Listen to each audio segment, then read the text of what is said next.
all, my name is Matt Macoubrie. I'm a senior at Wayne State College, and I am majoring in social science and education, so I want to be a history teacher one day. And a little bit about me. I'm from Lincoln. Grew up loving history, basically, especially the Civil War era. I've always kind of liked it. I had relatives that fought in it, so it kind of means a lot to me. And today I'm going to really talk about the assassination and, like you said, the bigger conspiracies that there really were. And in 2011, I self-published a book called Piercing the Head of Equality, The Lincoln Assassination, John Wilkes Booth. And it's basically what I'm going to tell you guys today about John Wilkes Booth and his journey through Virginia and, like I said, the bigger stuff that it is. I did most of my research in Ford's Theater. I went to Surratt's boarding house, which I'll talk about later. I went to Port Tobacco, where he was killed. Went to the National Archives. I've been to Springfield, Illinois. Been everywhere, it seems. But that's where I spent most of my time. And I know it's a little bit embarrassing to share myself. But that's the gun that Booth used. And as I said last time, that's a pretty small gun to do that much damage. So, now we're going to talk a little bit about Booth. He was born May 10th, 1838 to Junius, Brutus Booth, and Mary Ann Holmes. Now, the reason why I bring this up, because there's an interesting story about them, which I'll get to next slide. But basically, he was the 9th of 10 children, and he was his mom's favorite, which again I will talk about in a little bit. So, basically, the story goes that Junius Brutus Booth was an actor in England, particularly London, and he worked on plays such as Othello and Romeo, and he loved doing Macbeth. I forgot to mention that last time. But he loved doing Shakespeare, and he fell in love with a flower girl across the street named Mary Ann Holmes. And about a couple of weeks, let's say about 6 to 8 months, they ended up falling really in love and said, hey, let's go to the United States and have a jolly good time. Well, the problem was he never told her that he actually had a wife. And so for about 10 years while they were over in the United States, Junius's wife was actually sending him checks, thinking that he needed money because he was working in New York City as an actor. And she didn't know until she came over here because someone tipped her off, and she found out that they already had 5 or 6 kids. And so she went back home and she got divorced, and he's like, oh yeah, by the way, Mary Ann, I didn't tell you to have a wife. And she's like, that's cool. Let's just get married. They ended up getting married after John Wilkes Booth was born. And they ended up getting married on his 13th birthday, which is kind of weird, but, whatever. So, they ended up getting a house outside of Baltimore. It's a 150-acre plot. And they called it Tudor Hall. It's still there today. I have not been there. I really would like to. But this is where Booth grew up and where he found his love for acting, like his dad was, and his older brother, Edwin. Now, a little story about this house. When Booth was young, Mary Ann Holmes was sitting in front of a fireplace and, was very religious. And she said, God, please show me a sign of what my son will do one day. And according to her, flames sparked up out of the fireplace and said, country. And of course, she didn't know if that was a good thing or a bad thing, but I guess she'll find out about 20 or 30 years. So, a little bit about John Wilkes Booth, your guys' age. This is about the earliest picture we could find. This is from the archives. This is about when he's about 14 or 15. And this is when he really started getting big into acting.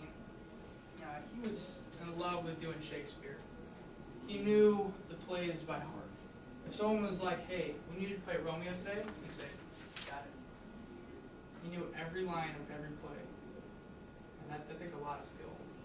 So, but at this time, he was starting to get some big roles, and he was in some big plays, but never had some humongous roles. He started out with his brother Edwin and his father Junius, and they worked with in plays, Shakespeare, Macbeth, and they just worked all the time until Booth started to get a really big head and decided to go off on his own, and ended up landing his first really big role in Philadelphia, at the Philadelphia Arch Street Theater in 1854. This is when he really started getting big. Now, I don't know if you guys know popular stuff, but he'd be like basically the Justin Bieber of today. Like, everyone knew who he was. So, he goes along and he's performing in cities such as Cincinnati, St. Louis, Baltimore, New York City, and people start to get, hey, this guy's not that bad, he's pretty good. But along with this, he discovers that, what love really is. Now, he had over 100 girlfriends, and I think he had at least 20 at the same time, from what it says. So, he was a womanizer. Every woman wanted to be his girlfriend. I don't know if you girls think he's kind of cute, but he found one girl, Lucy Lambert Hale, who was a senator's daughter. A little bit about her. She had a connection with the Lincolns, and it's kind of weird. She actually was at a ball one time in Washington, and Robert Todd Lincoln, Lincoln's son, actually was fond of her, and they ended up dancing together, and Booth found out, and he was not happy at all. Now, I don't know if that's actually why he disliked Lincoln so much, but it's something to speculate. And then the opposite side, Booth and the Lincolns actually had something in common as well. At one point, Robert Todd, again, was in trouble. He had fallen on the railroad tracks and the train was coming. And who was there to save him? John's brother, Edwin Booth. Pulled him off the tracks and saved his life. It's just a coincidence, but still it's like, wow, after all that, a kid couldn't have just died. By the start of the Civil War, Booth was like, I want to go fight. Please, Mom, let me. And his mom was like, no. You made me a promise about a year ago. And I was like, he had made a promise to his mom that he wouldn't fight the Civil War. So it's kind of weird that the guy who ended up killing the president was such a modest boy wouldn't actually go fight the war. But instead, he ended up just doing plays, like I said, around the country. At this point, he kind of lost some of his popularity. People weren't really interested in John Wilkes Booth or plays that he did. They're worried about are the Confederates winning or the Union winning, who's winning the game. So he spent most of his time up here in Maryland.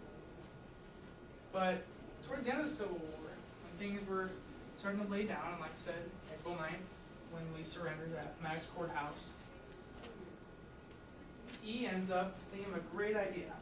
Let's kidnap Lincoln. What a better way to grab our Confederate POWs, which is prisoners of war, than to just kidnap him and say, hey, we want our top officials back. So you give us that, we'll give you Lincoln back. So they tried this in 1864, and it was going to be at Soldiers' Home, which is another home of Lincoln's. And they had a Michael Laughlin, who would be one of the other conspirators in the later assassination. And they said, hey, just wait here for a couple days, and he'll show up, I promise you. He never showed up. So I ended up sitting at Soldiers' Home for about 2 days, and Lincoln never showed up. And I think it was actually 2 days later that he ended up showing up, and Booth had no idea. So that was a missed opportunity, but they went back to the drawing board and said, you know what, I got a great plan this time. Let's assassinate him. At this time, no one really liked Lincoln in the South. So as much as you guys know, I mean, roughly everyone thinks probably Lincoln's a pretty good president, right? That's what you guys have learned and kind of know. Well, he wasn't really back then. Back then, he was a tyrant, which is someone who just takes power over people and oppresses people. And he did stuff like the Emancipation Proclamation, and this might be a little ahead of you guys, but habeas corpus, which is when you can arrest someone for no reason, really. So I say, if you're wearing a black shirt, I can just arrest you because I feel like it. He ended up suspending that, so a lot of people were being arrested for things that they weren't really being arrested for. So at this point, Booth devised a plan to call up some pretty big helpers, you would say. One of them was John Surratt. He was 21 years old at this time, and he was a courier for the Confederacy. So basically, he would send letters from the north to the south as a Confederate soldier. And he worked mainly in Canada. It's weird to think that, I mean, when you guys know about Civil War, it's basically just north and south. Well, there was also a humongous hotbed of Confederates in Canada. So really, if the Confederate could have just lasted a lot longer and had more troops, they might have ended up just squeezing it together and ended up crushing them. But that never happened. So he also acquired a Sam Arnold, who was a childhood friend of Booth's, had nothing really to do in the war, just, I think he was basically a courier as well. He just kind of sent letters here and there. And then George Atzerodt, who was a German immigrant, who was a toll person on Potomac, so he would dictate who could go through the Potomac during the Civil War. And then you got Samuel Michael O'Laughlin, who was also a friend, and he was the one, like I said, that was at Soldier's Home waiting for Lincoln, and never came. You got Lewis Powell, who was basically your average Navy SEAL today. He was top of the line. Like I said, I can't remember which battle he was in. It was either Antietam or Gettysburg. It was one of the two. I think it's Gettysburg. Gettysburg? All right, I always forget which one it is. But he was in that battle. Didn't do a huge role, but he was still there. David Harold, who was Booth's right-hand man, he would end up being the one who would guide him through Virginia and south of Washington, D.C. He knew basically Virginia and Washington, D.C. by heart. He knew every street, every back alley, every dirt road. So he'd be a big help. And then Mary Surratt. She was the one who owned the boarding house inside D.C., which is where they conspired to kill the president. She also owned a tavern outside of town where they would pick up some carbines, which are, I don't know how you guys know guns, but it's just basically a rifle they wanted to pick up. And I'll talk about that a little later. So these are the conspirators on who killed Lincoln Town. During this time, they wanted to target three figures. We got Vice President Andrew Johnson, Secretary of State William Seward, and obviously President Abraham Lincoln.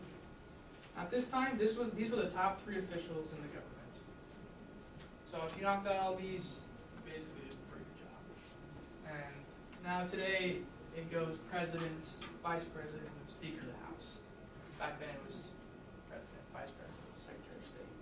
So they thought, what a better way to give back than so easy. And we thought, we'll know what we did, and the South will be very, very happy for us. So Booth decides to call up on Lewis Powell, like I said, was that Navy SEAL-like guy, and say, hey, you're going to assassinate the Secretary of State, William Seward. And he goes, sure, why not? So the story goes that Powell rides up on his horse, and he knocks on the door, and a servant comes up, and the servant says, what do you need? It's for the lady. And Powell goes, I'm here to give Seward some medicine. And I'll talk a little later about why he needs medicine. But the servant said, no, that's okay, don't worry about it. I'm fine. I can go grab it. I can go give it to him, and he'll be fine. So Powell's like, okay, I understand. And he walks out and turns right back around and stabs him. And he ends up walking up right upstairs, and Frederick Seward, Seward's son, ends up hearing all this commotion, walks out, and is like, dude, what are you doing? You know, it's not every day you see someone you don't even know running up your stairs. And Powell pulls out his gun and tries shooting, and is having bullets in there. I think the guy that was supposed to go kill someone would actually have bullets in their gun. But he didn't. So he's like, smacks Frederick Seward over the head, and Frederick Seward falls to the floor, has immense swelling in the head, and ends up being basically dead. he doesn't really recover. But after that, Powell decides to go find the room. He opens the door, and he sees Fanny Seward, Seward's daughter, sitting there trying to treat him. Now, what had happened about a month earlier is that he had gotten into a carriage accident, and he needed a metal plate put in. So he had a metal plate put in around here. And, you know, back then they didn't really have painkillers, so he basically just sat there and basically took it. And so he gets there, and he pushes Fanny aside and decides to start stabbing Seward in the jugular vein. Now, like I said, there's a problem with that. There's a metal plate right there. So he keeps on stabbing and stabbing and stabbing, and doesn't realize that it's not even working. Oh, he's hit this metal. So, you know, after 20 or 30 times, you'd think that he would go for another part of his body, except for the jugular vein. But he doesn't, and he ends up running out and sees another servant and stabs him as he's leaving, and then throws his knife, and then gets on his horse, and he's running around. Where's Harold at? He's supposed to be here with me. I don't know where he's at. I'm lost. I don't know where I'm going. But David Harold actually got really scared and ended up leaving, and leaving Powell to basically walk around Washington, D.C. by himself. He had no idea where he's going, and which is why he would be later captured. So the next assassination attempt would be on the Vice President, Andrew Johnson, and Booth decided to have George Astaroth do that. Now, Astaroth was not very loyal. He was a heavy drinker, and like I said, no one could really trust him. So at this time, Vice President Andrew Johnson is sitting in the Kirkwood House, which is basically your upscale hotel today. And back then they had an open door policy.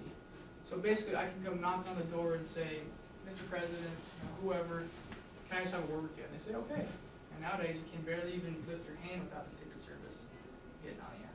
So, but all he had to do was just walk upstairs, knock on the door, and stab him or shoot him. And that was it. He had the easiest job of them all.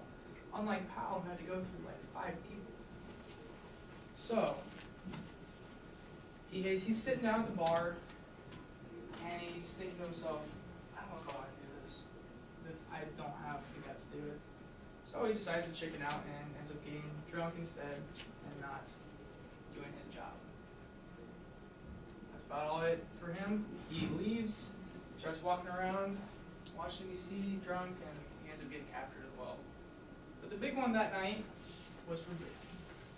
Booth had been targeting him for a long time. In fact, in 1863, Lincoln had went to a play of his, and afterwards, Lincoln said, nice job. I would really like to see you again. And Booth was like, dude, you have no idea. I hate you. He had some other choice words, but I can't really say them this time. But that really stemmed of how much he really hated him. So he designated himself as the killing. So earlier that day, he was picking up his mail at Ford's Theater, and he had overheard some people talking about, hey, did you hear Lincoln might be coming to the Ford's Theater tonight? And he's like, well, that's great. I can just bring my guys up, and we can do our little shindig. And unfortunately, he got really lucky because that night, Mary Todd Lincoln had decided on going to Grover's Theater, but then switched to go to Ford's Theater. So he got really lucky that it actually wasn't at the theater. But so he goes home. He tells all his buddies, say, hey, this is what's going down tonight. This is what we're doing. And so he goes and gets a horse from a stable and has Peanut John Burroughs, who's just a regular kid, sit behind Ford's Theater and hold his horse while he's in Ford's Theater going to assassinate. He doesn't tell him really why, but he says, hey, I'll give you like $10 if you just hold it. And back then, it was an honor to hold his horse. So he had no problem with it. I mean, he obviously had no idea what was going on.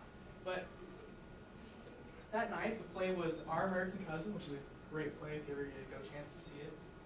Really good. And he knew this play as well. So he decided to walk around the first level of Ford's Theater, which is right here. And back then, everyone kind of knew who he was. It's John Wilkes Booth. I mean, he would walk in and out, no one really cares. But he ends up walking around, going up to the president's box, and he doesn't see a guard there. He's like, wait, hold on, there's no guard here? Are you kidding me? This is great. What happened was the guy that was there, that was supposed to be sitting outside the box, ended up going downstairs trying to watch the play and ended up getting drunk as well. Another conspiracy, but it happened. So he opens the door, and back then they had a door and then another door.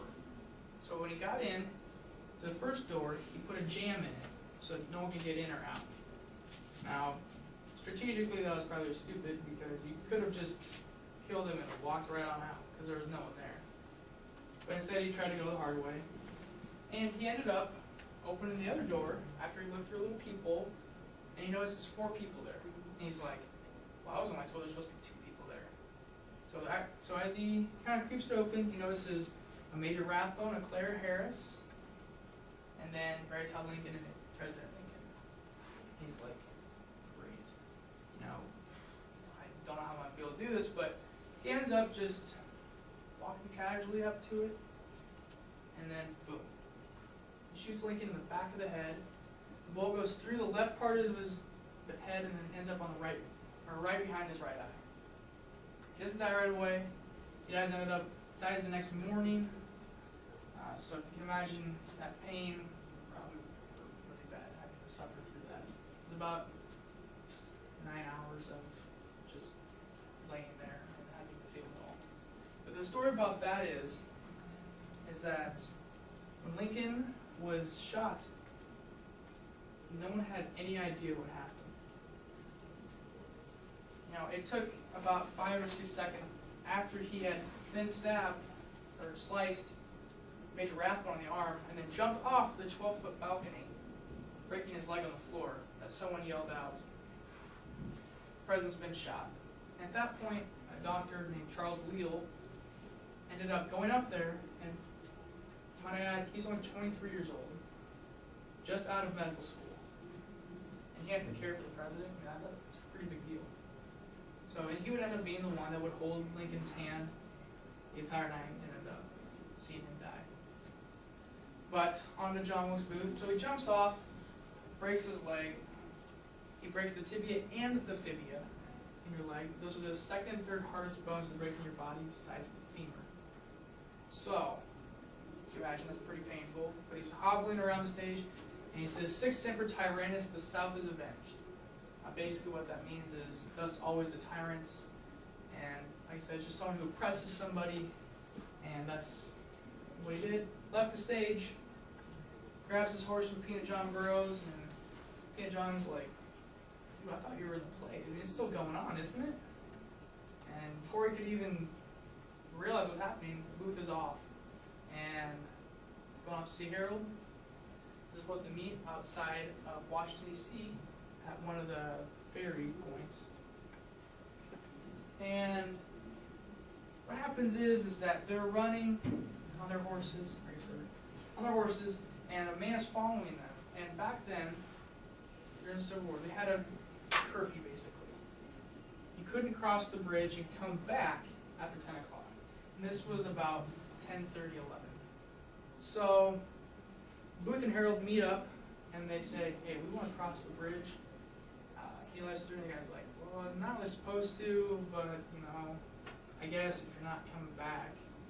And if he'd have known, he would have stopped him. And 2 things that ended up, he felt really guilty at the end.